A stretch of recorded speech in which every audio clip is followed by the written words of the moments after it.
This is The Wheelhouse. I'm John Dankosky. You can join our conversation about the week's news at WNPR.org/The Wheelhouse. You can also find us on Facebook and Twitter at WNPR Wheelhouse. Joining us, as always, is Colin McEnroe, the host of The Colin McEnroe Show on WNPR. Howdy there, Colin. Actually, this week, the columnist Chris Powell called me a fixture in public life. So I think I'd like to be referred to that way. It's like I'm a toilet or something. Now, you are a fixture in public life. I like that. Very utilitarian of you. Welcome once again, Colin. Also here is Susan Bigelow, a contributor to CTNewsJunkie.com. Hello there, Susan. Good morning.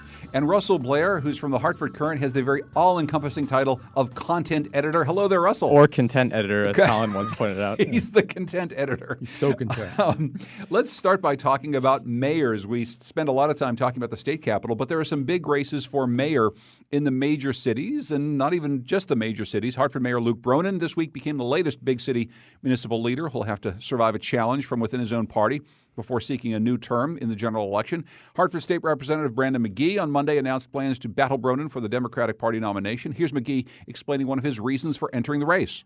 Potential and possibility lives in every resident here in the city of Hartford. I am running for mayor because I want to create a city that embraces each and every resident and creates the conditions for them to succeed. So, Colin, a number of challengers stepping forward in Hartford, in New Haven, in Bridgeport. We'll also talk about the city of New Britain, where it's not necessarily a contest between Democrats. So what do you see in all these mayor's races off the bat? Yeah, a few overarching themes. One of them is, okay, so 2018 we know was a change year. It was actually, for once, maybe not in your best interest to be an incumbent in a lot of these races. Typically, though, it is in your best interest to be an incumbent because of the way that you can raise money, just the basic inertia of just being there and the kinds of other resources and support that you can marshal. I just have a question. I don't have an answer. I mean, it'll be interesting to see whether 2019 is, in mayoral races, a change election. Mayoral elections tend to be, obviously, very, very local. The issues tend to be local. The mayor tends to be somebody that you know and can see while you're out shopping and stuff like that. It gets processed a different way. I don't think people who are mad at Trump or something are going to have that affect their mayoral vote. Having said that, there's another theme here, which is that 3 of the incumbent mayors sought the governorship in the 2018 cycle. So Erin Stewart in New Britain, she has, as you said, a slightly different situation there. Luke Bronin in Hartford did it despite having said it was kind of the kind of thing he wouldn't do. And then Joe Ganim did it in New Britain, in Bridgeport, excuse me. Joe Ganim, of course, has the advantage of having done so many bad things that this, seeking the governorship would probably be kind of low on the list. But I'll just defer to the other panels. I will say, already I feel like Luke Bronin can't catch a break. He just can't. So on the day that he announced for mayor to his reelection campaign, the Courant ran a page 1 story on the rat problem in Hartford, and you just kind of don't want that on the day that you're. Just like everybody understands what a rat problem is. You can talk about problems in the schools and problems with, the tax base and pilot and stuff like that. And people will go, yeah, I don't really know much about that. Everybody knows what a rat problem. Everyone knows what a rat problem is, Russell. We were all complaining here that, we all took our commutes into Hartford today, and you hit the Hartford streets, and that's where the 2 inches of snow still are. These are the things that actually matter. Maybe we'll start there with Luke Bronin and his prospects in Hartford. Yeah, I mean, I think one thing that's important to look back at is when Luke Bronin won the mayor's seat 4 years ago, he won the Democratic endorsement away from the incumbent Pedro Segarra. So, it takes something like that sometimes to upset an incumbent mayor, where you come in, you're a newcomer, you win the party endorsement. This time around, I think what we're going to see the campaign framed as, and we sort of saw it with the way Brandon McGee announced he was in front of the apartment building that he grew up in the north end of Hartford. And this is similar to what we saw 4 years ago. I think it's going to be a sort of, I'm a Hartford guy. I grew up here. I understand your problems better than Luke Bronin, who grew up in Greenwich, had a life of privilege. He's coming in from the outside. I'm a guy who knows how to do it better. And one of the things that I also think we'll see discussion on is there's been a lot of development in downtown Hartford with the baseball stadium. There's plans now, again, for development around there that are moving forward. There's been some apartment conversions, things like that. So downtown has seen some growth.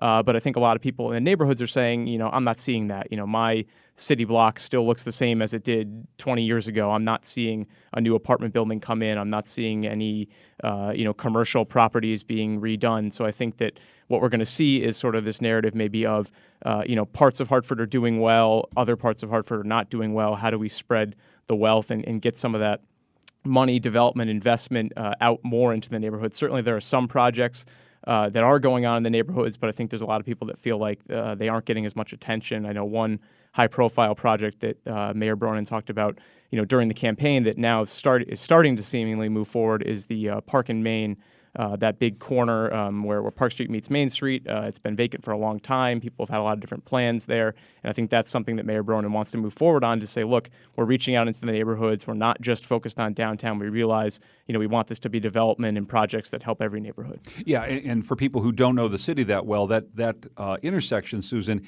is a place where a really vibrant stretch of Hartford that has all sorts of stores through the Frog Hollow neighborhood sort of dead ends in a main street that should be one of the most heavily trafficked places in the city, and it's got a bunch of big vacant lots there. To Russell's point, though, I think that there is a question about whether or not the story that Brandon McGee and others are telling about no real investment in the neighborhoods, lots of investment downtown. It's not just Luke Bronin, it's every mayor going back 50 years in Hartford. I mean, nobody ever pays attention to the people who live in the city. People always pay attention to what's happening downtown, and this is nothing new. No, it's not. And actually, the idea that there is a part of Hartford that's doing well seems like a bit of a break from the past, when even downtown investments seem like they didn't really go anywhere, and Hartford was just nothing but potential, but nothing actually happening. So it's not a bad narrative to say, look, at least there's something happening in Hartford. And I don't know if that's going to help Luke Bronin out in the neighborhoods or not, but he actually did very well in his race in 2015 in reaching out to the neighborhoods. So I don't know if he can do the same thing now, if people really care that he kind of ran for governor and stopped. I'm not sure that that's interesting to people or not, or if they're going to remember it when they go to the voting booth. We'll see. But I wonder, you brought up this question about whether or not people care about the fact that he ran for governor. Part of the reason he ran for governor is because he has probably stronger ties at the state capitol than he does within the city of Hartford. And one of the things that Hartford needs is a big B bailout or a little B bailout, an awful lot of help from the state and from the rest of the surrounding towns. And I think a big question remains about whether or not a city insider can get there in forging any sort of relationships with the State House, relationships in the surrounding communities in the way that Luke Bronin could. I agree. I think that certainly it's going to be very difficult for somebody who doesn't have those relationships. I mean, Brandon McGee is a state representative. He probably does have those at least a little bit. But yeah, just being able to get some sort of state money, state bailout, it's always going to be important because there's just not enough of a tax base here in Hartford. New Haven has the same problem. They have Yale, whereas doesn't pay property taxes. Hartford has, the state doesn't pay property taxes. And there's just not enough real estate, not enough space for them to really get the tax base that they need to fund all the many programs and pensions and everything else that is a problem. Yeah, I mean, this is a whole other show, but pilot payments in this state are also tragically low, payment in lieu of taxes. But we'll come to that some other day. Okay, so let me just say that once again, I'll try to put a big umbrella up over all these races. One of the things that we're not really talking about so far, we're sort of dancing around the word race, but race is going to be a big issue probably in 3 of these 4 cities. In the case of McGee, we should back up and say Hartford, although we don't really have political bosses anymore, Mark DeBell is a pretty powerful guy in Hartford. He's the Democratic town chairman. He's very much the guy who made Luke a viable political entity by just walking him through this process, walking him through these to these places. Now, there's kind of word on the street that Luke has lost a little bit of the North End, so this would be Hartford's most African-American and Jamaican-American neighborhood. And so the rise of Brandon McGee is probably further confirmation of that. I don't think McGee would run if he didn't think he was going to be able to run strong in those areas. So I would expect that, in that particular race, I don't know what exactly the relationship between DeBella and Bronin is right now. I would assume it's still a pretty firm alliance, and he'll do what he can for him. But I would expect that to see. And the other thing I'd say about that race is that the more people who get in, and there already are. I mean, there's Stan McCauley and Stallings from the Board of Education, some other more people to get in. Usually that favors the incumbent, because you're sort of dividing up the challenge vote. I don't know. Hartford's so weird. Maybe that's not the case. But if you look at New Haven, so in New Haven you have this sort of a reverse racial dynamic, right? You have an incumbent black mayor and a white challenger from the left. And New Haven is, I would argue, sort of the political base in New Haven is a whole bunch of different things. The white political base is like really liberal. And I think Elliker will be running to kind of court that and see how much of that he can get going. In Bridgeport, you have a situation where I don't think Bridgeport has ever had anything other than a white mayor, right? There's never been anybody mayor of Bridgeport who wasn't white, which is weird because like a lot of northeastern cities, it's more and more a city full of people of color. So that's very much, once again, okay, Bridgeport really does have a political boss. Mario Testa is the political boss of Bridgeport. Historically, very few things have happened politically in Bridgeport that Mario Testa did not want to have happen.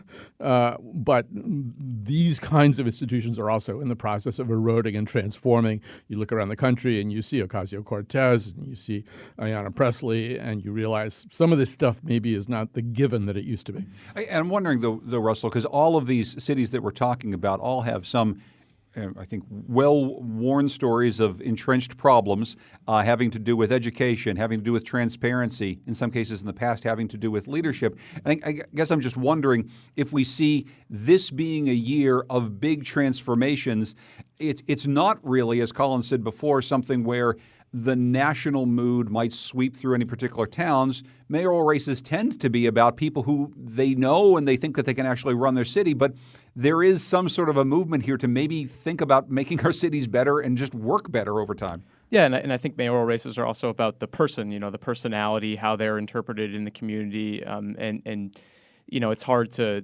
find any global theme, throughout these. I think, going back to the Hartford mayor's race, one thing that's going to be kind of interesting is, you could argue that Luke Bronin did a very good job of, speaking of state aid, of securing state aid for Hartford, and that it was kind of a methodical approach.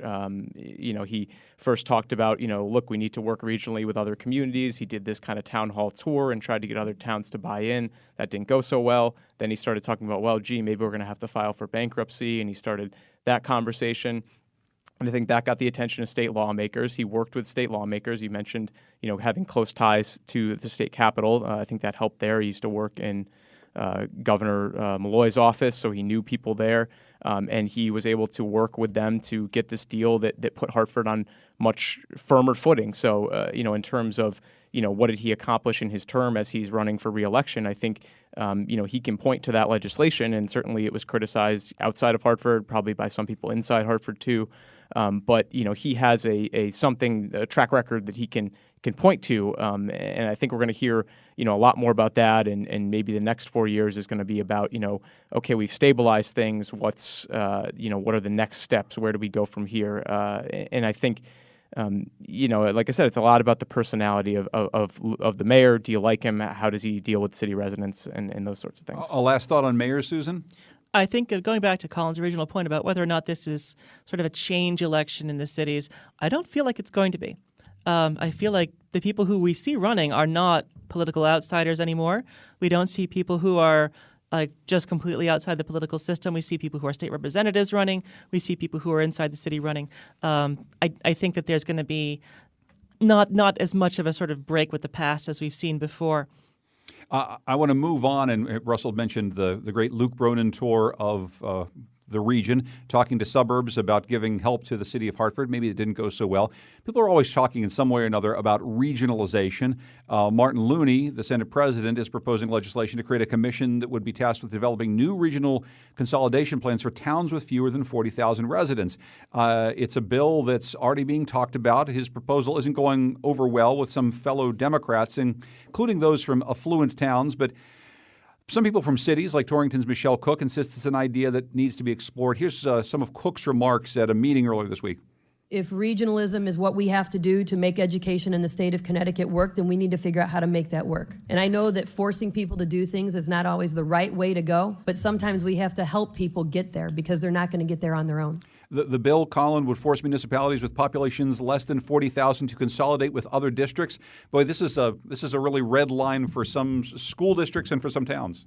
Well, one thing you never want to do in Connecticut, and really almost anywhere, certainly not anywhere in the Northeast, is use the word force and schools in the same sentence. If you have a bill to force schools to serve tater tots on days when they're also offering deep sea doodle, you're just going to get, you said force, so you don't want to do that. That's why Looney's bill is probably a little bit better. It's a study. I think the other thing, there's a couple of things that happen. People, they kind of mishear this. So as I understand all of these proposals, I think we're talking about creating regional school districts, not regional schools. So in other words, your little itty-bitty baby ducky preschool is not going to get merged into somebody else's. I think the schools would, at least for a while, remain intact. But there's so much substructure underpinning all this stuff, starting with real estate.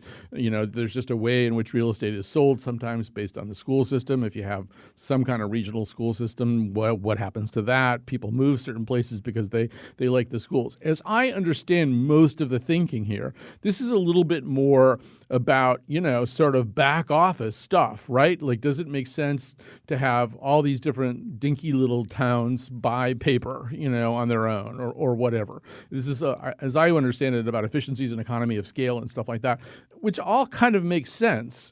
And I think, as Russell's about to point out, it would also make sense to do that in lots of other places, other aspects of public life in Connecticut and municipal life in Connecticut.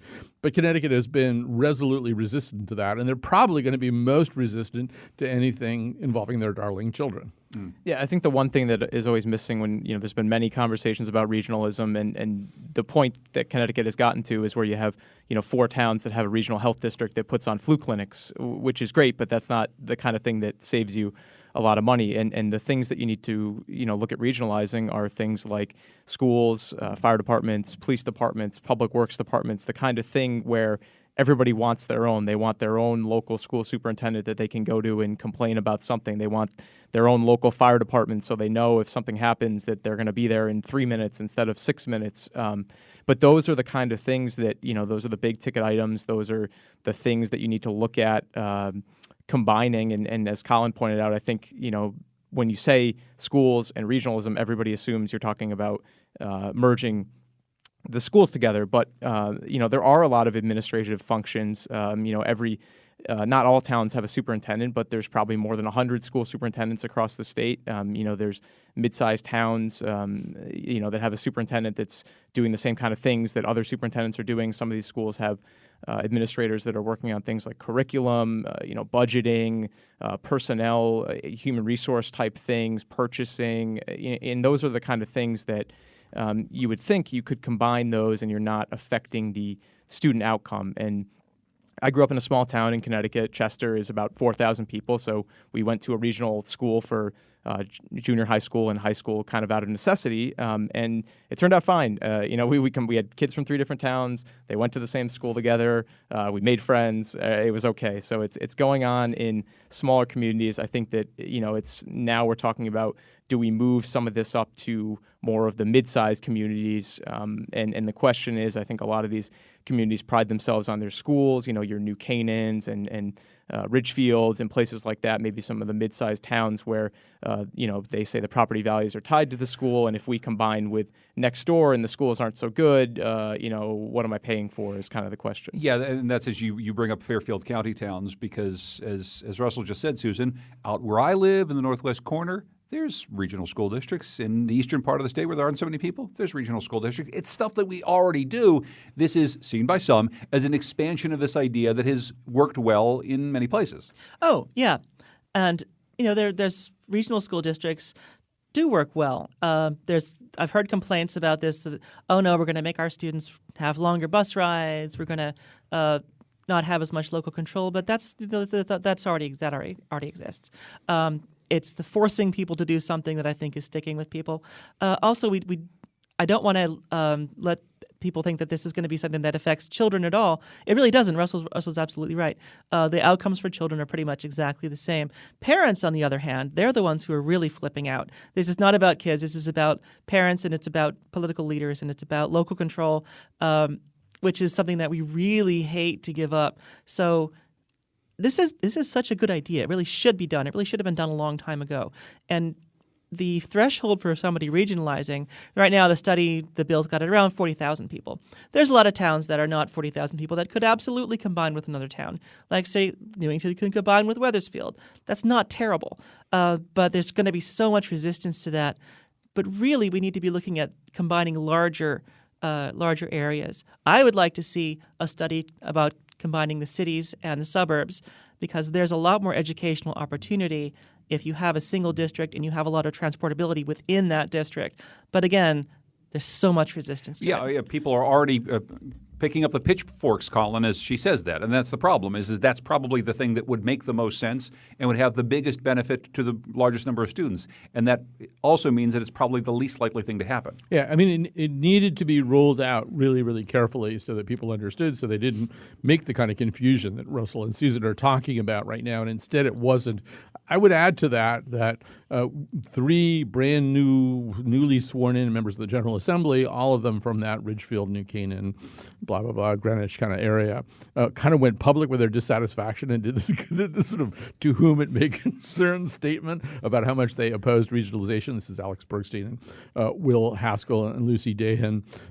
And in general, when you're new, I mean, it's fine to oppose something. I would advise them to oppose something somewhat quietly at first. In other words, the first thing you do is you go to Marty Looney and say, I'm not really sure I can support this study thing that you want to do. Like, you don't take out a billboard and say, hey, screw you, Marty.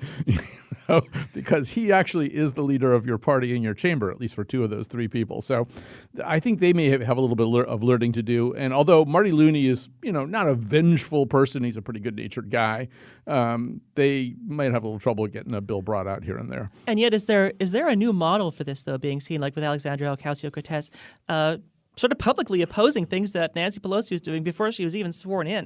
Mm-hmm.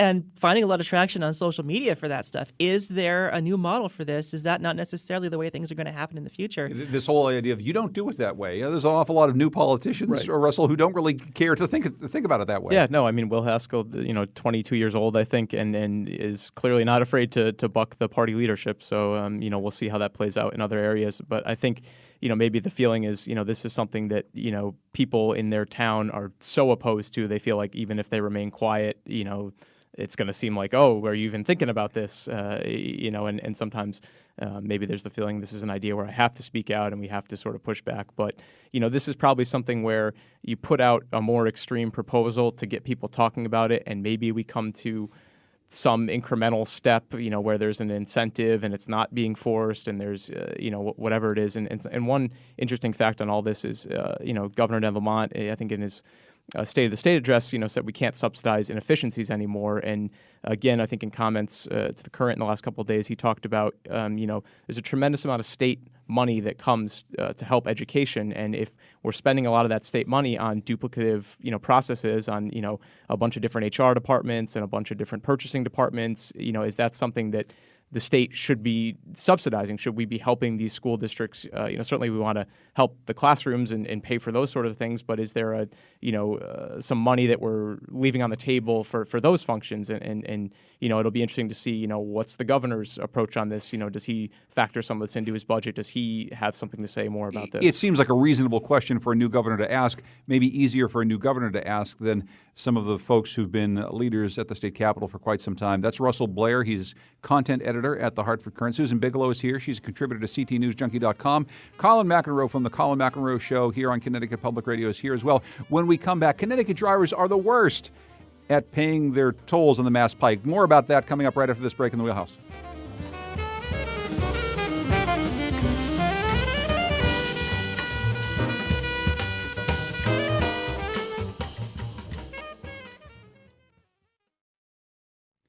This is The Wheelhouse. I'm John Dankosky. You can join the conversation on our website, wnpr.org/The Wheelhouse. You can find us on Facebook and Twitter at WNPR Wheelhouse.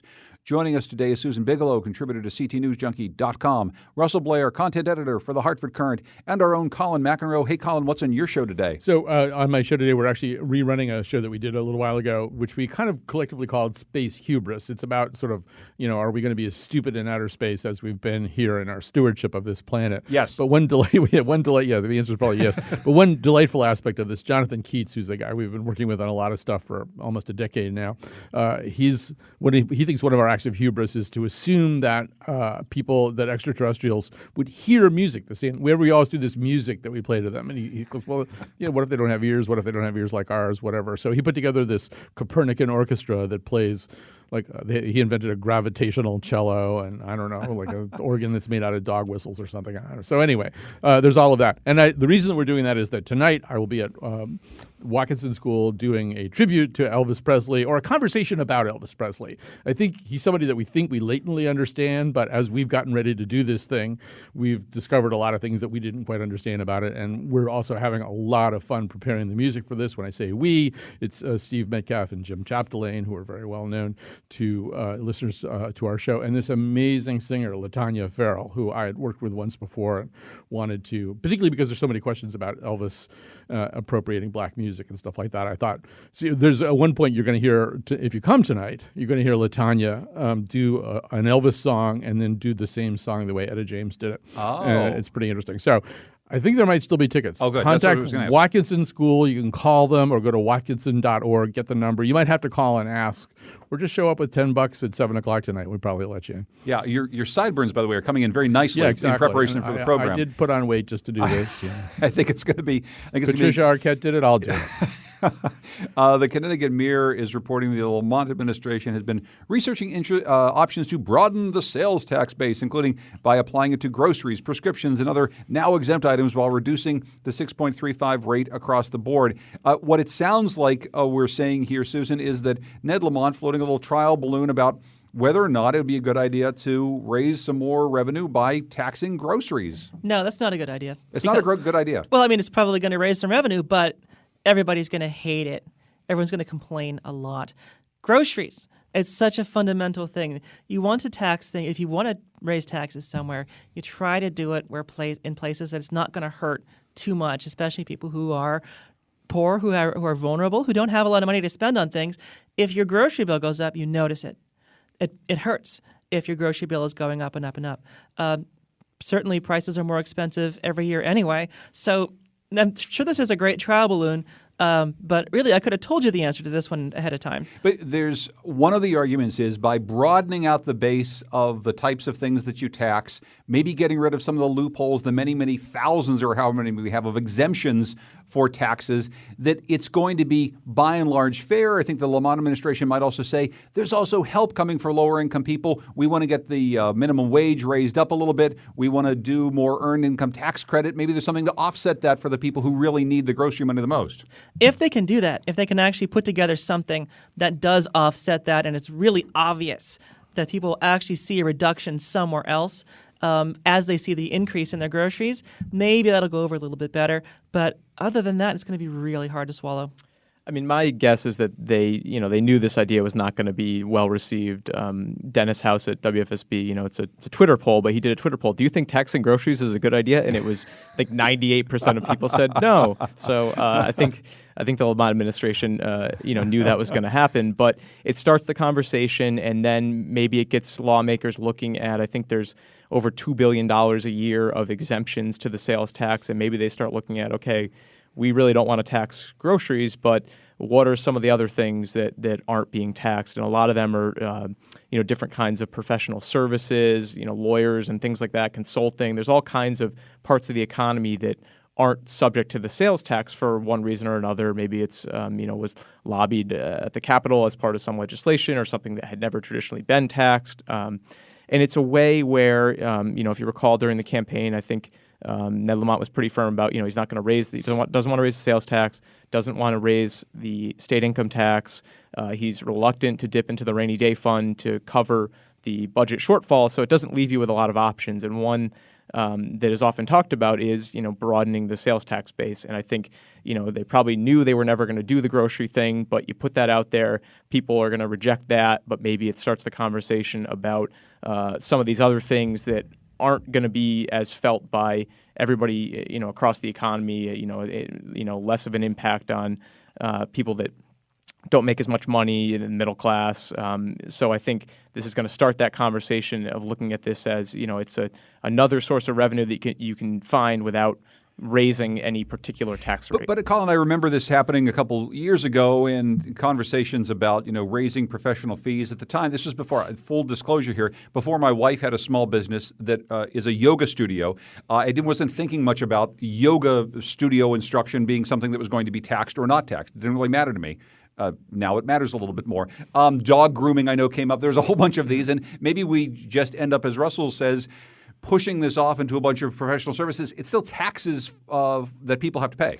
Right. So it's the second largest source of revenue after the income tax. Yeah, no, the welter of exemptions is ridiculous, and it does include things like electrolysis and winter boat storage. And these things happen not because they have any public policy basis, but because somebody got a pretty good lobbyist and rammed it through. It probably wound up in the implementer, which, nobody has any time to look at.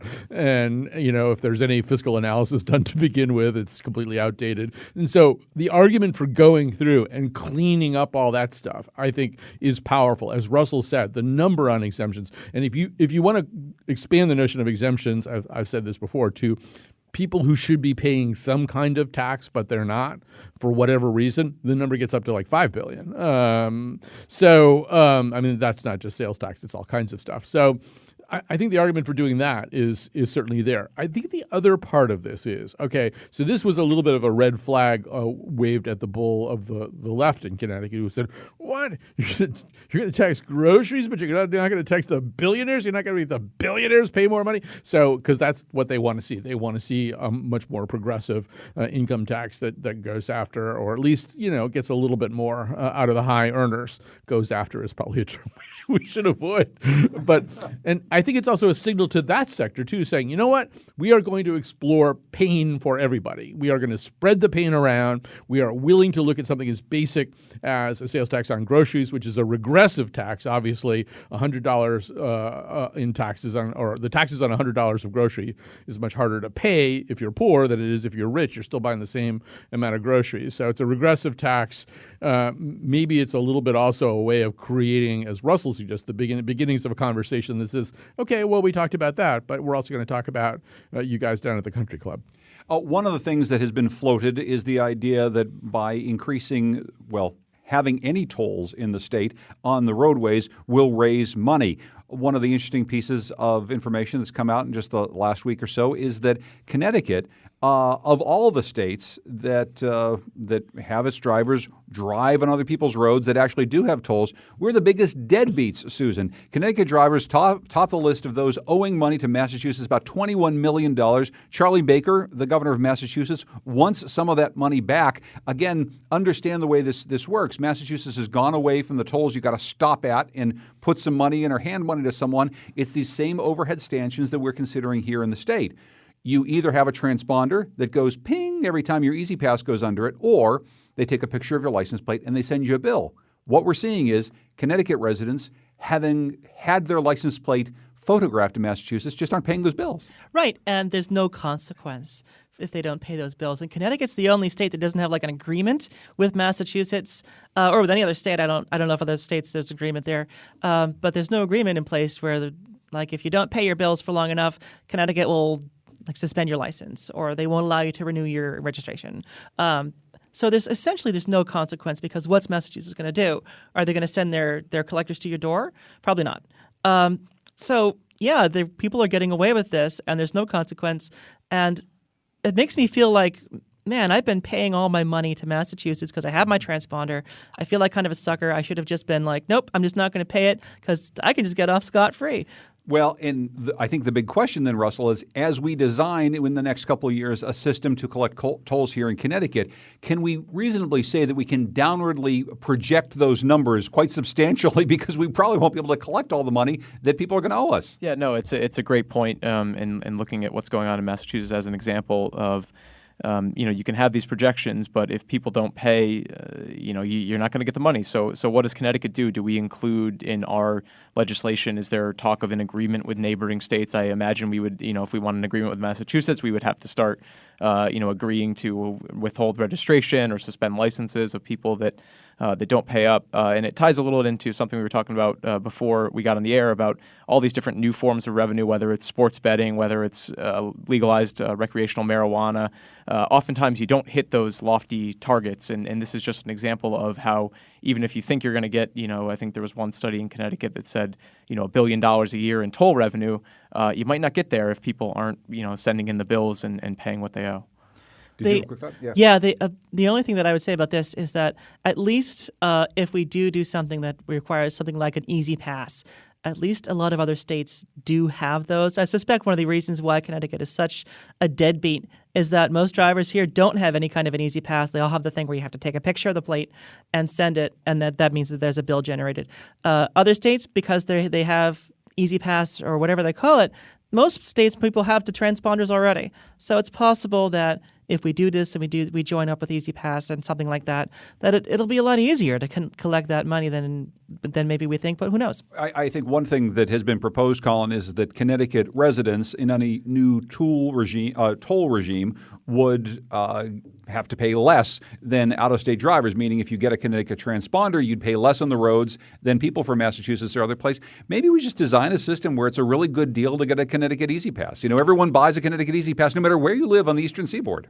Yeah. I first of all, look, one of the reasons that we don't have extradition here is because we don't have tolls. So why would we participate in any kind of, North American toll organization? So once we get tolls, we're going to be part of some kind of compact, right? It's called NATO, by the way. NATO. I just realized that. Yeah. Thank you. That's where I was going with that. Once we have tolls, we're going to have to participate in some kind of compact. And at that point, there may be some restrictions on how cozy we can make it for Connecticut drivers as opposed to out-of-state drivers. I mean, I think we're going to become part of an interstate toll system where we may not have quite as free a hand as we suppose. But I'm speculating about that. I have absolutely no idea. I want to move on, Susan, to something you wrote about bills that we'll see this 2019 session. Some of my favorite things are whenever we look at the good bills, the bad bills, and you say some of the weird bills. What are some highlights for you of things coming up this session? Well, there's a couple of good bills out there that I really do like.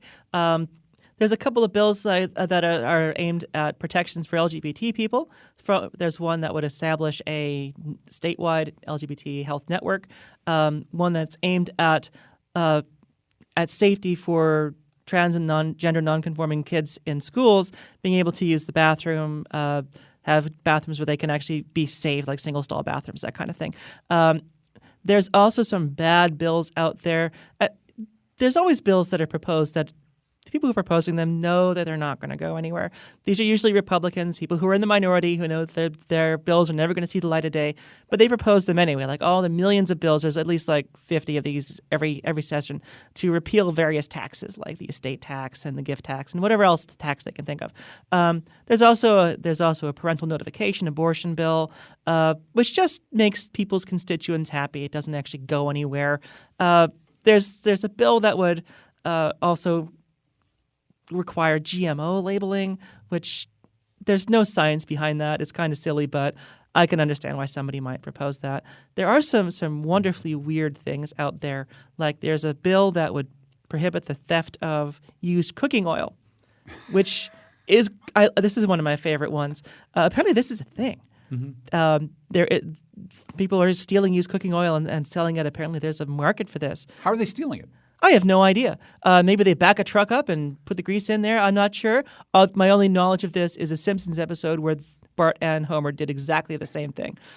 From Willie the Groundskeeper. From Willie the Groundskeeper, yeah. Holy, Colin, this is a thing? People steal cooking oil? I'm sort of, unfortunately, a little bit of an expert on this just because in the newsletter I do for Hearst now, I started investigating this. Tammy Zawistowski, who's a state rep from the northern part of Connecticut, is the person who's proposing this. She informs me that the largest amount of used cooking – we don't know what the largest one is. She personally is aware of a theft of 450 gallons from the East Windsor Big Y in 2017. A group from Yonkers, New York – it's always those guys in Yonkers – pumped grease into tanks in a white van at about 5:30 in the morning.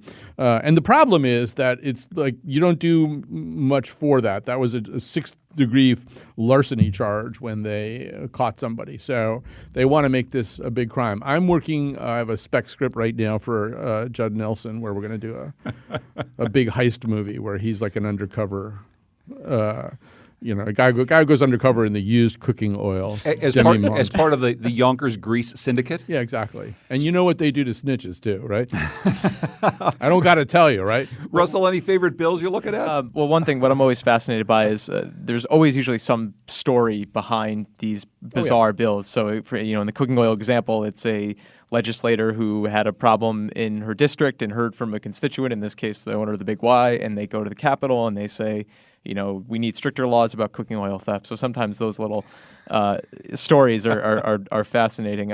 One bill that I found recently that I think is kind of interesting is mandating recess in all public schools. And there's a pretty active parents' Facebook group about this. And I saw, they just posted a picture today of Doug McCrory as the chairman of the education committee, and it's like, call this guy, he's the guy, we got to call him to get more recess in our schools. So they're very, very active and vocal. I don't know that this will go anywhere. I think a lot of schools probably already have recess. I mean, it's been a while since I've been in elementary school. I don't know how they do it now, but I just thought that was an interesting concept, again, where it's probably parents got in the ear of a legislator. Sure. My kid's school stopped doing recess. What can we do about this? And mandate recess statewide. There's a couple other bills that clearly have a story behind them. There's one called an act establishing a tax credit for meat processors that volunteer their services for certain purposes. Wow. I wonder what that's somebody actually dealing with snitches in the cooking oil industry. That's the thing that they volunteer. There's another one that I like. Apparently, and I learned something with this, there's a measure of beer called a log. And I never knew this before, that apparently you can buy somewhere apparently a log of beer, which is like 1.9, I don't know, liters or something like that. And there's a bill out there that would allow craft breweries to sell a log of beer. So hopefully sometime in the future, you can go into a craft brewery and say, give me a log. It actually, and it has something to do with the way they distribute it. I mean, there's all these Byzantine rules that have sort of tamped down the craft beer industry. That's an interesting one. Okay, well, take a look at Susan's column in ctnewsjunkie.com because there's a lot more coverage of weird bills. That's Susan Bigelow. Russell Blair's here from the Hartford Courant. Colin McEnroe from the Colin McEnroe Show is here as well. When we come back, officials are considering a name change for Bradley International Airport. That's one of the things that our panelists are maybe griping about this week. We'll come back with some gripes and some feats of strength right after this.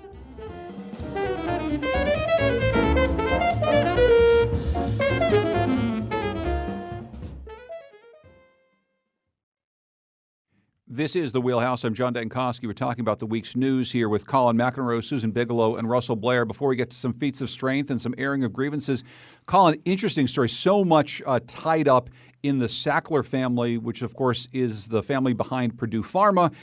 Purdue Pharma is the company that's, in many people's minds, behind the opioid epidemic in America.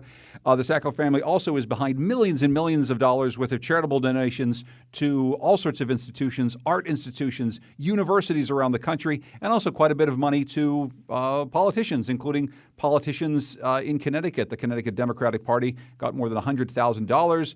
UConn got about $4.5 million. They say they're not giving any of it back. Well, one problem with giving money to people and institutions is that they spend it, and then they don't have it anymore to give it back. So, yeah, I mean, very quickly, obviously, the Sackler fortune is built in some pretty unappetizing ways. This involved kind of creating an apparatus or multiple apparati to push opioids and to encourage doctors to prescribe opioids and to minimize the risks of opioids. So this is all pretty unattractive stuff and stuff that we have now decided correctly to wrinkle our nose at. The problem is, I mean, there's some interesting philosophical questions too here, greatest good for the greatest amount of people. I mean, do you really achieve something if you take money away from, say, a nonprofit, from an art museum or something that the Sacklers have decided to underwrite?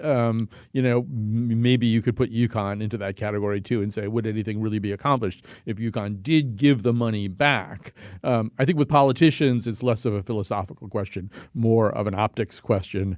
The state Democratic Party, I don't think has that money anymore. I think they are dangling $5,000. Would you take $5,000 and clean up my record based on that? That's, I think, Nancy Wyman's current offer.